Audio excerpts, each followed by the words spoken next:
요한일서 강해를 계속해서 하면서 특별히 오늘은 종려주일로 저희들이 지켜드립니다.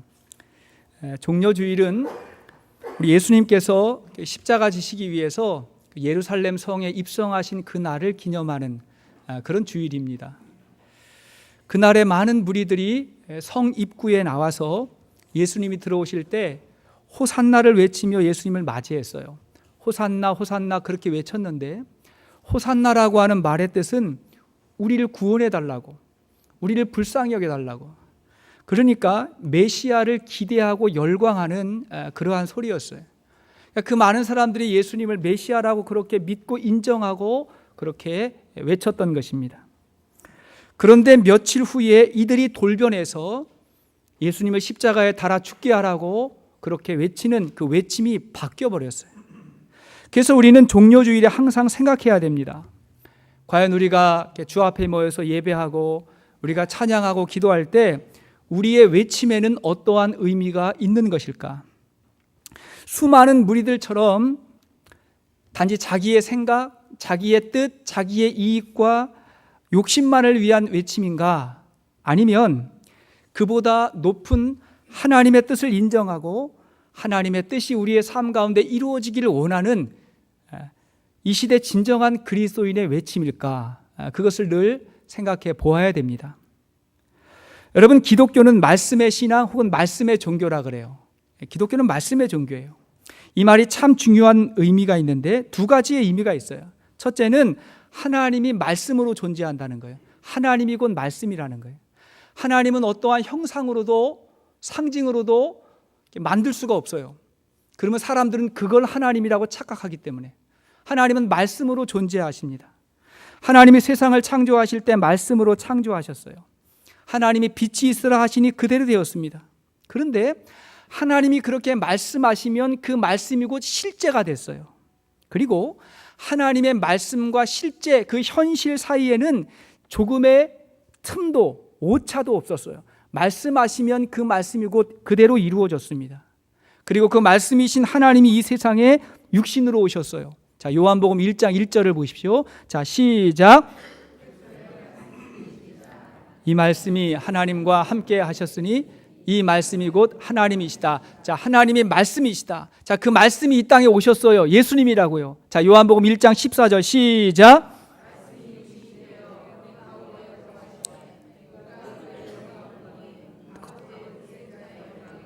은혜와 진리가 충만하더라. 말씀이 육신이 되었어요. 예수님이 그 모든 말씀을 이루셨습니다.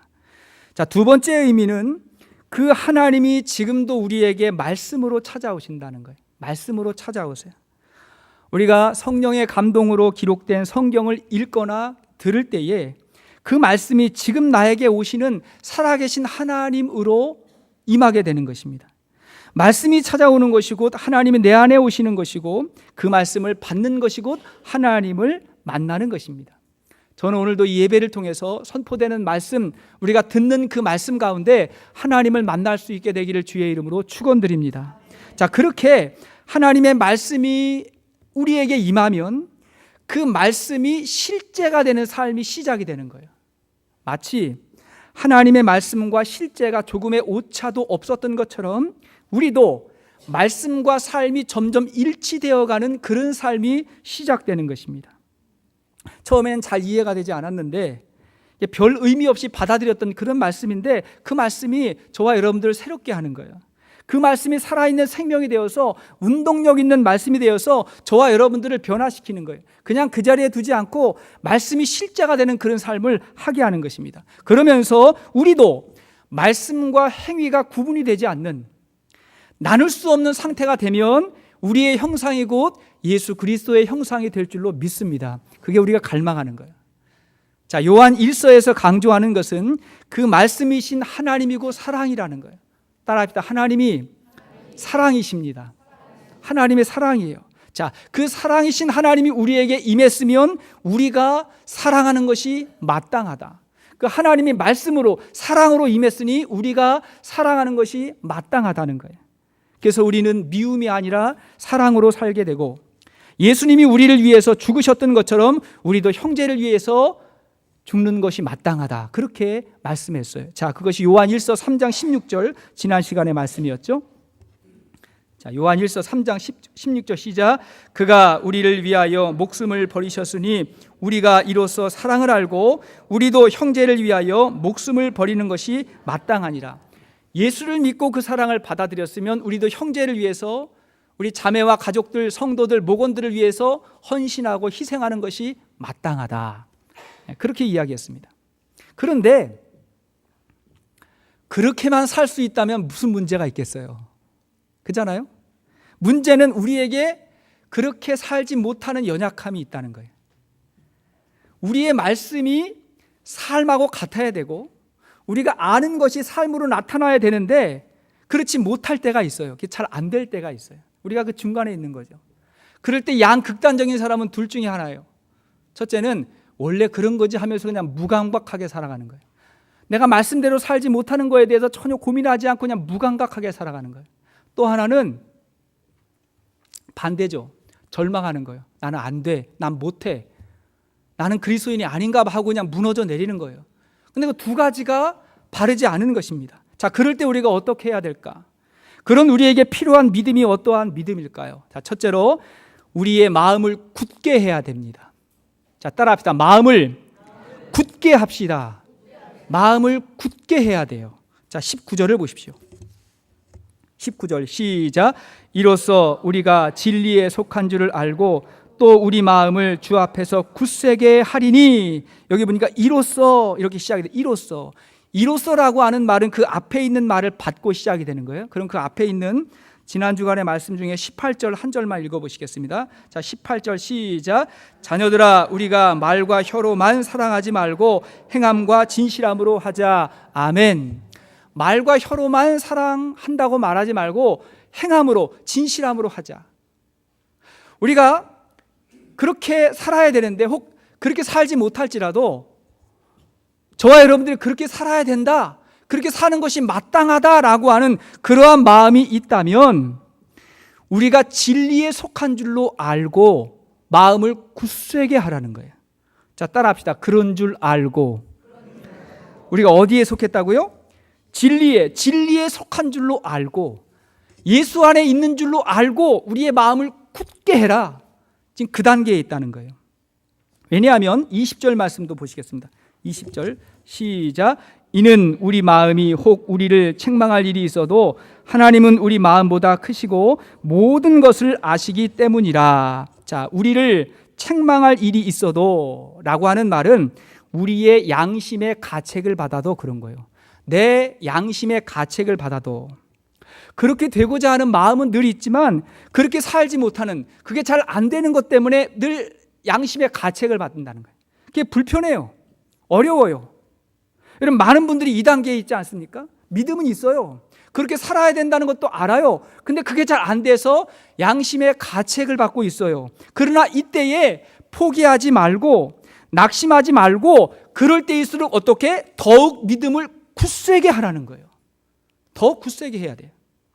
성경을 보면 믿음의 거인들에게도 영적인 침체가 찾아올 때가 있었어요. 다 그들이 항상 성장만 했던 게 아니에요. 아브라함이 그랬습니다. 그가 하나님의 말씀을 듣고 그의 고향을 떠나서 하나님이 약속하신 가나안 땅으로 왔을 때 거기서 살다가 거기 흉년이 왔어요. 기근이 왔어요. 살다 보면 그럴 때 있죠. 경제적으로 어려울 때도 있고 그런 기근이 왔어요. 그 흉년이 오자 그곳을 떠나서 애굽으로 가버렸어요. 하나님 잊어버리고. 그게 불순종이었어요. 거기서 훈련받고 다시 온 거예요. 엘리야가 그랬습니다. 그가 바알과 아세라 선지자 850명하고 갈멜산에서 싸울 수 있는 그런 믿음의 용장이었는데 그 다음 날 이세벨 여왕이 협박하니까 무서워가지고 광야로 도망가잖아요. 로뎀나무 밑에 앉아가지고 죽기를 구해. 하나님 죽여주세요. 용기가 없어요. 자신이 없어요. 그랬던 엘리야였어요. 사도 바울도 그랬습니다. 그가 여러 곳에서 복음을 전하다가 절망하고 낙심할 때가 한두 번이 아니었어요. 그러나 그럴 때일수록 마음을 굳게 했어요.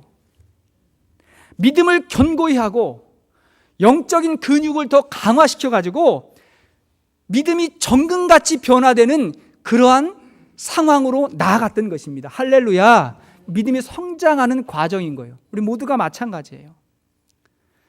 제가 우리 교회에 구입해 놓은 책 가운데 여러분들이 보실 수 있는 책 가운데 신트로피의 드라마라고 하는 책이 있어요. 책 제목이 신트로피 드라마예요. 이 책은 한동대학교 총장이셨던 김영길 총장님의 자전적 책이라고 할 수 있어요. 이분은 한국 최고의 과학자 중에 한 분이셨고 한국인 최초의 나사 연구원이었습니다. 그러니까 나사, 그 미 항공우주국이죠. 그 나사의 한국인 최초의 연구원이었습니다. 굉장히 탁월한 과학자였습니다. 근데 이 책에 내에서 강조하는 게 뭐냐면 세상에는 엔트로피의 법칙과 신트로피의 법칙이 공존한다는 거예요. 여러분 잘 들어보세요. 엔트로피라고 하는 것은 물질 세계와 자연계를 지배하는 법칙이에요. 그래서 과학 전공하신 분들은 쉽게 아는 열역학 제2법칙, 그것이 엔트로피의 법칙이라 합니다. 쉽게 말하면 이런 거예요. 물질 세계는 최초의 완전에서부터 시작이 돼가지고 그게 시간이 지나면 어떻게 돼요? 서서히 붕괴되고 쇠퇴하고 파괴되어 가잖아요. 자동차가 새 차가 나왔어요. 시간이 지나면 이게 점점 헌차가 돼요? 아니면 갈수록 더 새 차가 돼요? 헌차가 되잖아요. 이게 엔트로피 법칙이에요. 그래가지고 온 이 자연계 피조물을 보면 질서에서 무질서로 완전에서 불완전으로 점점 가게 된다는 거예요. 이것은 과학 법칙이면서도 성경적으로도 상식적으로도 당연한 것입니다.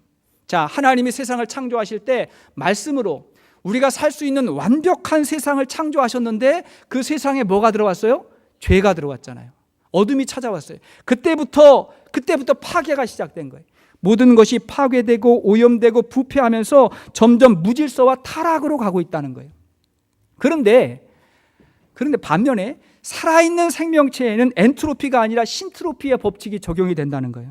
이 말은 이탈리아의 학자인 루이지 판타피아라는 사람이 처음으로 이야기한 이론인데, 살아있는 생명체는 태양 에너지를 흡수하고 물과 양분을 흡수하면서 점점 성장하고 분열해 간다. 성장한다는. 그래가지고 세상에는 엔트로피와 신트로피가 공존하면서 서로 유지가 된다는 거예요. 유지가 된다. 엔트로피가 올라가면 신트로피가 감소하고, 신트로피가 올라가면 엔트로피가 내려가고 왔다 갔다 한다는 거예요. 이건요 영적인 원리하고도 같아요. 갈라디아서 5장 보면 내 안에 성령의 법칙이 있고 육의 법칙이 있는데, 내가 성령의 법칙으로 성령이 충만하면 육신의 소욕이 사라지고, 그죠? 내 안에 육적인 생각, 어둠이 찾아오면 성령이 점점 소멸되고 왔다 갔다 하는 거지 않습니까? 그래서 이 김영길 총장은 이것을 영적으로 해석을 했어요. 자, 마귀가 지배하는 곳에는 죄가 있죠. 어둠이잖아요. 죄가 있어요. 그 죄가 있는 곳에는 미움, 분노, 갈등 이런 게 찾아오면서 서서히 엔트로피의 삶이 되는 거예요. 점점 무너져 내리는 거예요. 붕괴되는 거예요. 그게 15절 말씀이었어요. 자, 3장 15절 시작.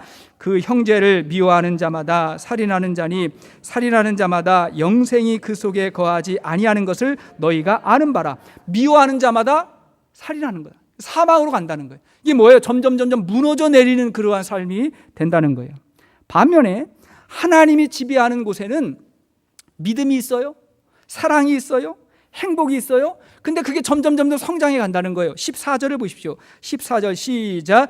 우리는 형제를 사랑함으로 사망에서 옮겨 생명으로 들어간 줄을 알거니와 사랑하지 아니하는 자는 사망에 머물러 있느니라. 자, 점점 사망에서 생명으로 옮겨져 간다. 그래서 하나님의 사랑 안에 우리의 삶이 점점 회복되고 치유되고 그러면서 건강하고 행복한 삶이 되는 줄로 믿습니다. 자, 우리가 어떤 삶을 살아야 되냐는 거예요. 점점 시간이 지날수록 5년, 10년이 지날수록 우리의 가정이 엔트로피의 법칙이냐 신트로피의 법칙이냐 어떤 삶을 살아야 되냐는 거예요. 저는 우리가 엔트로피가 아니라 신트로피의 법칙을 따르는 그런 삶이 될 수 있기를 바랍니다. 왜냐하면 우리가 물질만이 아니잖아요. 우리의 육체는 물질이지만 우리에게 살아있는 생명이 있고 죽은 영혼이 아니라 살아있는 영혼이 있잖아요. 우리의 영혼은 하나님께서 생명을 주신 거예요. 하나님의 씨로 생명으로 우리에게 심어주신 거예요. 그게 살아있다면 우리는 점점 자라나고 성장하게 되는 줄로 믿습니다. 아니, 그래야 돼요. 그래야 되잖아요. 사도 요한이 강조하는 것이 무엇입니까? 20절 하반절 말씀 보니까 이런 말씀이 있죠. 하나님은 우리 마음보다 크시고 모든 것을 아시기 때문이라. 자, 그 하나님을 믿고 신뢰하십시오. 하나님의 사랑 안에 거하십시오. 우리의 삶에 신트로피의 역사가 이루어지게 될 것입니다. 그런가 하면 두 번째, 그렇게 마음을 굳세게 하면 어떻게 되는가? 그 단계를 넘으면 이제 하나님 앞에서 확신의 단계가 돼요. 따라합시다. 확신의 단계. 확신의 단계가 되는 거예요. 마음의 의심을 버리고 굳세게 하면 그 마음에 담대함이 찾아오는데, 이 담대함이 뭐예요? 확신이라고 할 수 있는 거예요. 자, 이런 사람들을 21절에 이렇게 이야기했어요. 21절. 자, 시작. 사랑하는 자들아, 만일 우리 마음이 우리를 책망할 것이 없으면 하나님 앞에서 담대함을 얻고, 자, 하나님 앞에서 담대함을 얻는다. 이게 뭐예요? 확신을 갖는다. 확신을 얻는다. 근데 그 앞에 보니까 마음에 책망할 것이 없으면 그랬죠. 그 앞에는 마음에 책망할 것이 있어도 굳게 해라 그랬는데, 이 단계는 뭐예요? 마음에 책망할 것이 없으면 그랬어요. 이 말은 마음에 가책을 받지 않으면, 이런 뜻이에요. 마음에 불편함이 없으면, 그런 말이에요. 전에는 마음에 가책이 있었어요. 불편했어요. 왜냐하면 우리가 두 마음을 품고 살았기 때문에, 한편으로는 하나님 섬기고 한편으로는 세상을 섬기고, 하나님의 법칙을 따라가다가도 그리고 세상으로 달려가다 왔다 갔다 했어요. 말씀대로 살지 못했어요. 그걸 자기 스스로 알아요. 늘 부족하다는 것을 알기 때문에 마음이 불편해요. 가책을 받았어요. 그게 앞 단계라고 한다면 그 단계를 넘어서서 하나님에게로 들어갔어요. 하나님을 쑥 받아들였어요. 하나님에게로 올인했어요. 하나님에게 모든 걸 다 맡기고 하나님의 뜻대로 살기로 했어요. 그래서 마음에 흔들림이 없는 믿음과 신뢰를 갖게 됐어요. 이게 뭐예요? 확신의 단계. 확신의 단계. 우리가 이런 마음의 담대함과 확신을 얻을 수 있기를 바랍니다. 이게 축복이에요. 여러분, 어느 교인이 그 목사님에게 전도 훈련을 받는데, 목사님이 성도들 전도 훈련을 시키는데, 훈련을 많이 받아도 사람들 앞에서 전도하는 게 너무 힘들고 두려운 거예요. 말을 어려워하고 두려워해가지고 막 전도가 안 되더래. 그래가지고 나중에는 이 목사님이, 그러면 우리 전도하지 말고 나는 예수 믿는 사람입니다 하고 고백만 하고 인사만 하도록 했대요. 한번 따라합시다. 나는 예수 믿는 사람입니다. 예수 믿는 사람입니다 하고 인사만 하고 고백만 하라고 그렇게 이야기를 했대요. 그런데 이 고백만 분명해도 전도가 된대요. 그리고 그렇게 당당하게 고백할 수 있는 삶을 통해서 전도의 열매가 맺혀진다는 거예요. 당당하게 고백하는 거예요. 여러분 어떻습니까? 고백할 수 있어요? 5사람만 할 수 있다 그랬어요 지금. 고백할 수 있겠어요? 못한다면 왜 그런 거예요? 가책이 되는 거예요. 마음이 불편한 거예요. 그렇게 말하고 싶은데 사람들이 나를 뭐라고 생각할까? 그런 생각? 말하고 싶은데 여기서 그 얘기하면 혹시 내가 손해보지 않을까 싶어가지고 마음이 불편하고 가책이 있어서 그 말이 잘, 그 고백이 안 된다는 거예요. 뉴욕에 그 리디모 교회라고 하는 미국 교회가 있는데, 그 교회에 어느 날부터 한 여인이 조용히 와가지고 예배를 드리고 예배 끝나면 그냥 가고 예배만 드리고 사라지고 그랬대요. 근데 목사님은 알죠, 그런 여인이 예배 드린다는 걸. 어느 날 예배를 마치고 딱 마주쳤어요. 그래가지고 서로 인사를 간단히 나누고 어떻게 우리 교회에 오게 됐냐고 얘기했더니 이 여인이, 저는 아직 예수를 믿지 않습니다. 그러나 예수님에 대해서 알고 싶어서 왔습니다. 그렇게 이야기를 하더래요. 그러면서 그 여인이 오게 된 사연을 이야기하는데, 저는 그 맨하튼에 있는 어느 회사에 다니는 직원입니다. 근데 제가 그 회사에서 일을 하다가 굉장히 큰 실수를 저질러서 회사에 굉장히 큰 손해를 입었고, 내가 그 일로 인해서 해고를 당해도 어쩔 수 없는 그런 상황이 되었습니다. 그런데 내 위에 있는 상사가 자기가 모든 책임을 짊어지고 그 일을 다 해결해 주었습니다. 그 일로 인해서 그 상사가 그 윗사람들에게 좀 어려움을 당했고 좀 손해를 입었습니다. 근데 저는 왜 그분이 그렇게 했는지 잘 이해가 되지 않습니다. 아랫사람의 공을 가로채는 상사는 있어도 아랫사람의 실수를 자기가 안 그래도 되는데 그렇게 하는 사람은 제가 보지 못했습니다. 그래서 어느 날 제가 물었다는 거예요. 그 이유에 대해서 물었더니 대답을 잘 안 하더래요. 그래도 계속해서 추궁을 하니까 그가 하는 말이 뭐냐면, 나는 그리스도인입니다, 이렇게 시작을 하더래요. 나는 그리스도인입니다. 이 말에는 굉장히 여러 가지 의미가 있는데 그 중에 하나는 뭐냐면, 나는 예수님께서 내 죄와 내 실수와 허물을 그분이 다 담당해 주셨다는 것을 믿고 살아갑니다. 그 믿음은 누군가가 어려움을 당하고 실수와 또 손해를 당한 일도 내가 대신 져줄 수 있는 그러한 믿음의 삶을 나에게 요구했습니다. 제가 그래서 그렇게 한 것입니다. 이렇게 대답했다는 거예요. 이 여인이 한동안 멀뚱히 쳐다보다가 근데 어느 교회 가면 그 예수님 만날 수 있겠냐고 그랬더니 리디머 교회 가보라고 그런 거예요. 저는 우리 갈릴리 교회가 그렇게 소문난 교회 될 수 있기를 바랍니다. 갈릴리 교회 가면 예수님 만날 수 있어요. 저는 나는 그리스도입니다라고 하는 이 말이 가책이 아니라 우리 삶의 자부심이 될 수 있기를 바랍니다. 그렇게 사는 게 능력이, 이미 능력을 받은 거예요. 자, 여기서 중요한 게 뭐냐면 그런 사람에게 주시는 축복의 말씀이 있어요. 그게 22절이에요. 22절. 자, 시작. 무엇이든지 구하는 바를 그에게서 받나니 이는 우리가 그의 계명을 지키고 그 앞에서 기뻐하시는 것을 행함이라. 여기 보시죠. 무엇이든지 구하는 바를 그에게서 받나니, 이게 무슨 말이에요? 기도 응답에 확신이 있다는 거예요. 그런 사람의 기도는 응답받는다는 거예요. 여러분, 이 말은 상당히 중요한 말이에요. 늘 의심과 갈등과 마음의 불편함과 가책을 가지고 기도하는 사람과 하나님과의 친밀한 관계 속에서 마음의 확신을 가지고 드리는 기도는 다르다는 거예요. 그런 기도는 응답받는다는 거예요. 서울여자대학의 그 장경철 교수가 했던 말을 제가 종종 이야기했어요. 서울여자대학은 여자학교잖아요. 이분이 거기에서 신앙을 가리키는 목사님이신데 이 여학생이 목사님 찾아와가지고 자주 얘기를 한다는 거예요. 질문을 한다는 거예요.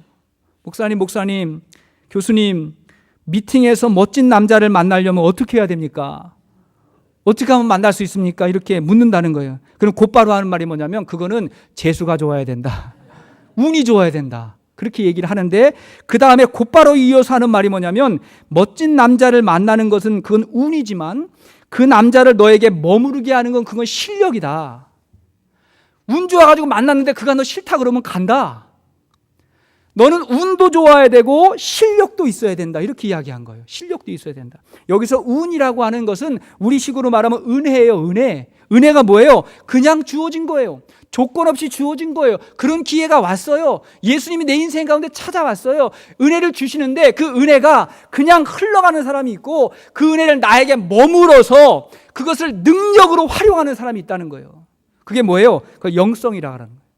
이 영성은 오랜 훈련과 순종과 헌신을 통해 이루어지는 거지 그냥 저절로 되는 게 아니에요. 훈련을 통해서 이 영성을 통해서 확신을 얻고 그것이 믿음의 능력으로 우리의 기도에 그대로 나타나게 되는 것입니다. 여러분, 구원은 하나님이 거저 주시는 거예요. 여러분 믿습니까? 구원은 하나님의 은혜를 우리가 거저 받은 거예요. 하지만 마음의 확신과 기도의 응답은 그냥 주어지지 않습니다. 오늘 22절 말씀 다시 한번 보세요. 22절. 자, 시작. 무엇이든지 구하는 바를 그에게서 받나니 이는 우리가 그의 계명을 지키고 그 앞에서 기뻐하시는 것을 행함이라. 뭐라 했어요? 그의 계명을 지키고 하나님이 기뻐하시는 삶을 적극적으로 살아가는 사람이 그런 응답이 임하게 된다는 거예요. 여러분 아멘이십니까? 당연한 원리 아니에요? 이런 말을 강조하면 율법주의라 그래. 하나님의 은혜로 그냥 주시는데 뭐 노력하라 그런다고, 순종하라 그런다고. 근데 어떻게 이게 같을 수가 있겠냐고요. 다른 거예요. 은혜는 특별 은총이에요. 그냥 주시는 거예요. 그러나 우리가 하나님 앞에서 순종하고 훈련받고 노력하는 것은 그 일반 은총이에요. 그것은 그렇게 노력한 사람들에게만 주시는 하나님의 은총인 줄로 믿습니다. 그래서 우리가 하나님 앞에 예배를 잘 드리고 정말 겸손한 마음으로 하나님을 경외하고 높여드리는 그런 예배자가 될 수 있기를 바랍니다. 그리고 하나님 앞에서 정말 말씀대로 살려고 애쓰고 수고하고, 그죠? 우리의 삶을 잘 구별해서 하나님께 드리고 물질도 하나님께 드릴 수 있고, 그리고 인생을 살면서 적극적으로 사람들을 섬기고 그런 내가 그리스도입니다라고 하는 그런 의지를 가지고 살아가는 사람의 삶과 그렇지 않고 대충 살아가는 사람이 어떻게 같을 수가 있겠어요?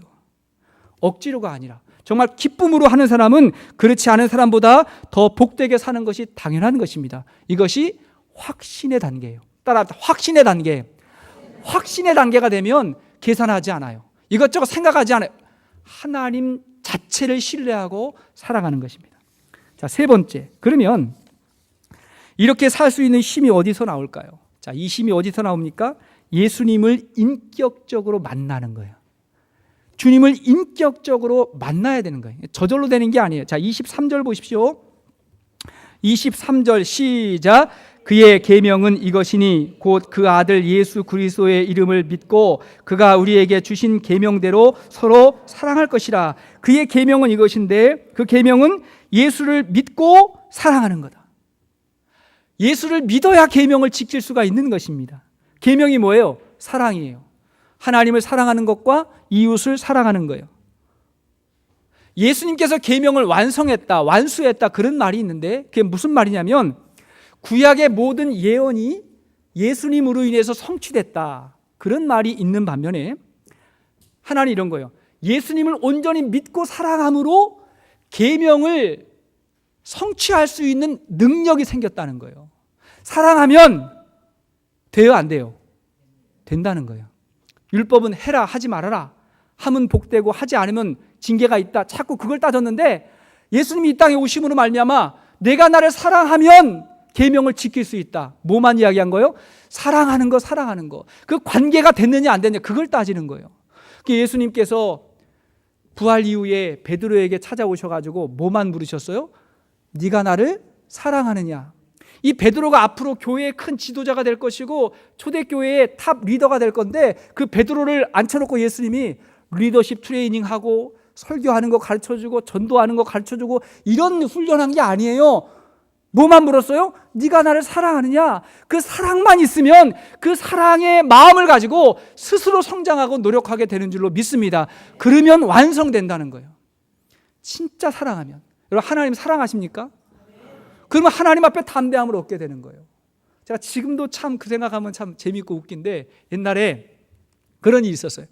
저희 가족이 중국집에서 자장면을 먹었습니다. 자장면을 같이 먹고 아이들이 좋아하니까 먹고 나오면서 기원이가 하는 말이 뭐냐면 이렇게 인사를 하는 거예요. 아빠 덕분에 잘 먹었어요 그러더라고요. 제가 그 얘기를 들었는데 덕분에 잘 먹었다고. 제가 그 얘기를 들었는데 굉장히 야 내가 이웃집 아저씨도 아니고 아빠한테 덕분에 잘 먹었다가 뭐야. 그냥 잘 먹었어요 그러면 되는 거잖아요. 그죠? 잘 먹었다 하면 되는. 왜? 아버지니까. 근데 관계가 좀 멀면 뭐라 그래요? 덕분에 잘 먹었습니다. 아버지한테는 그렇게 인사하는 거 아니야. 그냥 잘 먹었습니다. 그러면 되는 거야. 우리가 진짜 하나님 아버지를 사랑하면 담대하게 그 은혜의 보좌 앞에 나가서 구하는 거예요. 그리고 그 능력으로 살아가는 거예요. 사랑하느냐 사랑하느냐. 여러분 24절 보십시오. 24절 시작. 그의 계명을 지키는 자는 주 안에 거하고 주는 그의 안에 거하시나니 우리에게 주신 성령으로 말미암아 그가 우리 안에 거하시는 줄을 우리가 아느니라. 자, 사랑해야 성령이 오신다는 말이 아니고 성령이 오시면 사랑하게 된다. 그리스도 안에 있으면 우리가 사랑이 완성된다. 그런 말이에요. 앞에 말씀드렸던 김영길 총장은 예수님이 그분의 인생 가운데 찾아오시면서 엔트로피의 드라마가 시작됐다. 우리 각 사람의 인생이 다 드라마 아니에요? 어떤 소설보다 우리의 삶이 감동적이지 않습니까? 근데 그분이 주님이 나에게 찾아올 때 엔트로피 드라마가 펼쳐졌다. 그 책의 내용이에요. 다시 말하면 하나님의 사랑을 알고 정말 세상을 섬기고 이웃을 사랑하는 삶이 시작됐다는 거예요. 지금은 모든 사실이 다 밝혀져 가지고 다 알게 되었지만 과거에는 그분이 그 학교 문제로 인해서 사람들의 비난과 거짓 고소를 받아가지고 유죄 선고를 받고 잠시 교도소에 간 적이 있어요. 그게 그 갈대상자라고 하는 그 아내의 책에 다 나오잖아요. 감옥에 간 적이 있어요. 여러분 현직 대학 총장이 현직입니다. 교도소에 죄도 없이 수감이 된 거예요. 들어가게 됐어요. 그 죄수복을 입고 번호를 달고 사진을 찍고 다 책에 나오더라고요. 사진을 찍고 그 다음에 그 비좁은 감옥 안에서 많은 사람들하고 같이 칼잠을 자는 거예요. 이 좁은 공간에 이 많은 사람들이 어떻게 잘까 궁금했는데 저녁 때 되니까 사람들이요 이쪽은 머리, 이쪽은 발, 머리, 발, 머리 이렇게 자더래요. 그러니까 자기가 딱 누웠는데 양옆에 뭐가 있는 거예요? 발이 있는 거예요. 이 사람 머리는 어디 있어요? 저기 있고. 이 교도소 안에서 차곡차곡 포개가지고 잠을 자더래요. 그때 그 마음이 어땠을까요, 여러분? 현직 총장이고 죄가 없어요. 그걸 알아요. 그런데 그분 안에 예수님이 거하셨고 그분이 예수님 안에 거하는 삶을 사셨어요. 그분이 이렇게 얘기했어요. 나는 내 인생의 주인이 아니라 내 인생의 주인은 예수님이시다. 그러면 무슨 뜻이 있을까? 이렇게 고백을 했어요. 그분은 감옥에서도 요셉처럼 반응했어요. 정말 요셉처럼 내가 감옥에 왔지만 이 무슨 뜻이 있을까 하고 거기서 최선을 다했어요. 그러자 교도소에 있는 가장 가까이 있는 사람들이 그분의 믿음을 보고 감동을 받고 예우를 다합니다. 총장님으로서 예우를 다해주고, 그리고 그가 출소하게 될 때에 그 교도소에서 근무하는 교도관들 있잖아요. 교도관들. 그 교도관들 중에 신우회가 있었던 거예요. 거기서 이제 예수 믿는 사람들이 모여가지고 같이 이제 예배드리고 성경 공부하는 그 신우회 모임에서 이분이 설교를 하게 됐대요. 여러분, 굉장히 심각한 얘기예요. 이게 상황이 어떤 상황이냐면 죄수가 간수를 앞에 놓고 설교를 한 거예요. 지금 죄수복을 입고 간수들, 제복 입은 간수들 앞에서 설교를 하게 되는 그런 상황이 벌어지게 된 거예요. 이게 믿음의 영향력이라니까요. 사도행전 16장에 보면 사도 바울이 감옥에 갇혔을 때 그가 죄수인데 간수가 그 발 아래 머리를 숙이고 말씀을 듣잖아요. 주 예수를 믿어라. 그러면 너와 내 집이 구원받는다. 바뀌잖아요. 요셉이 감옥 안에 있을 때 믿음을 가졌더니 영향력이 있잖아요. 그 상황이 벌어진 게 된 거예요. 그날 설교의 제목이 너희 안에 이 마음을 품으라였어요. 너희 안에 이 마음을 품으라. 그때 설교의 본문이 빌립보서 2장 5절 이하의 말씀이었어요. 같이 한번 읽겠습니다. 시작. 너희 안에 이 마음을 품으라. 곧 그리스도 예수의 마음이니 그는 근본 하나님의 본체시나 하나님과 동등됨을 취할 것으로 여기지 아니하시고 오히려 자기를 비워 종의 형체를 가지사 사람들과 같이 되셨고 사람의 모양으로 나타나사 자기를 낮추시고 죽기까지 복종하셨으니 곧 십자가의 죽으심이라. 이 말씀을 가지고 예수님이 낮아지시고 우리를 위해 죽어주신 그 예수님에 대해서 전했다는 거예요. 왜? 그분의 마음에 이 말씀을 품고 있었기 때문에. 그분이 감옥에 들어갔지만 절대로 좌절하고 낭망하지 않았던 것은 십자가의 주님을 붙잡고 있었기 때문에 그런 것입니다. 그분이 손에 수갑과 포승줄이 묶여져 가지고 이송될 때에 다시 이제 재판을 받으려고 이제 이송될 때 버스에 오르면서 이렇게 고백을 했어요. 제가 그대로 읽어드릴게요. 초여름에 푸른 산천이 새롭게 보였다. 나도 모르게 눈물이 흘렀다. 내가 당하는 고통 때문이 아니었다. 문득 가시면류관을 쓰시고 골고다 언덕길을 올라가신 예수님이 떠올랐다. 내가 죄수의 몸이 돼 보니 예수님이 겪으셔야 했던 고통의 무게가 내 가슴을 찔렀다. 하나님이신 예수님이 죄인인 나의 죄값을 대신 치르시기 위해 사람으로 오셔서 가시면류관을 쓰시고 채찍에 맞으시며 조롱과 멸시로 십자가를 지셨구나. 창조주 하나님이 피조물인 인간에게 가해를 당하셨구나. 그런데 진짜 죄인인 나는 편안하게 버스를 타고 가고 있구나. 예수님을 생각하며 나는 감사해서 울었고 죄송해서 울었다. 이렇게 이야기했어요. 여러분, 그분이 이렇듯 예수님을 사랑하는데 누굴 원망하고 누굴 비난할 수가 있겠어요? 누구를 원망할 수가 있겠습니까? 그런데 그 믿음이, 그 마음이 그게 끝이 아니잖아요. 십자가에는 반드시 부활의 축복이 있는 줄로 믿습니다. 그것이 새롭게 새 생명의 신트로피의 드라마가 시작이 돼서 정말 하나님 나라의 큰 인물이 되고 많은 사람들이 인정할 수밖에 없는 그런 영적 거인이 되었던 것입니다. 자, 요한복음 14장 15절 말씀 보십시오. 요한복음 14장 15절 시작. 너희가 나를 사랑하면 나의 계명을 지키리라. 23절 시작. 예수께서 대답하여 이르시되 사람이 나를 사랑하면 내 말을 지키리니 내 아버지께서 그를 사랑하실 것이요 우리가 그에게 가서 거처를 그와 함께 하리라. 나를 사랑하지 아니하는 자는 내 말을 지키지 아니하리. 너희가 듣는 말은 내 말이 아니요 나를 보내신 아버지의 말씀이니라. 예수님을 사랑하면 주의 계명이 우리의 삶을 통해서 완성되는 줄로 믿습니다. 예수님 안에서 사랑하는 것입니다. 사랑하는 여러분, 여러분들 하나님을 사랑하십니까? 사랑한다고 고백하십니까? 자, 그렇다면 그 사랑이 어디에서 온 것일까요? 우리가 죄인이었을 때에 그리스도께서 우리를 위해서 죽으심으로 우리에 대한 하나님의 십자가의 사랑을 믿고 받아들인 거예요. 믿음이라고 하는 것은 예수님의 십자가라고 하는 안경을 가지고 세상을 보는 거예요. 십자가의 안경을 가지고 그를 보고 그 상황을 보고 세상을 바라보는 거예요. 그래서 우리는 결정적인 순간에 십자가를 바라보는 거, 그게 믿음이에요. 순간적으로 내 생각도 내 마음도 여러 가지 생각이 들 수 있지만 그러나 결정적인 순간에 주님 앞에 나와서 십자가라고 하는 안경을 가지고 그 믿음으로 바라보는 것입니다. 막연히 바라보는 게 아니에요. 내 안에 성령이 역사하시도록 간절히 기대하고 갈망하며 바라보는 것입니다. 이번 한 주간에 예수님의 십자가를 바라보면서 한 주간을 지내십시다. 그리고 뜨겁게 예수님을 사랑하고 그 사랑 때문에 자기 자신을 사랑하고 가족을 사랑하고 그리고 세상을 사랑하며 나는 그리스도인입니다라고 고백할 수 있는 그러한 참된 신앙인들 될 수 있기를 주의 이름으로 축원합니다.